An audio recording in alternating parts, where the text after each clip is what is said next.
রিজনিংয়ের এই প্রবলেমে 88 থেকে যেভাবে 10 হয়েছে ঠিক একই রকমভাবে 98 থেকে সংখ্যাটি আসবে বা উত্তরটি হবে, এবং এই উত্তরটি অবশ্যই চারটের মধ্যে কোনো একটা হবে। যদি আমরা দেখে নিই যে 88 দুটোকে যদি যোগও করি, 8 আর 8 16 থেকে যদি 10-এ আনতে চাই তাহলে 16 থেকে 6 বিয়োগ করতে হবে।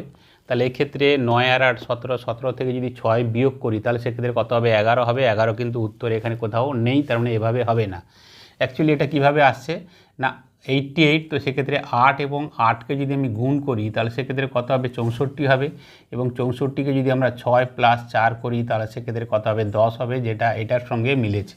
তাহলে একই রকমভাবে 98 আমরা কি করব? 9কে 8 দিয়ে গুণ করব, তো কত হবে? 9 8 72, তাহলে 7 + 2, তো সেক্ষেত্রে যদি আমরা যোগ করি তাহলে সেক্ষেত্রে কত হবে? 9 উত্তর হতে হবে। হ্যাঁ, এক্ষেত্রে উত্তর যেটা আছে সেটা এতে 9 আছে, তার মানে এ হচ্ছে সঠিক উত্তর। ভিডিওটি ভালো লাগলে লাইক ও সাবস্ক্রাইব করুন।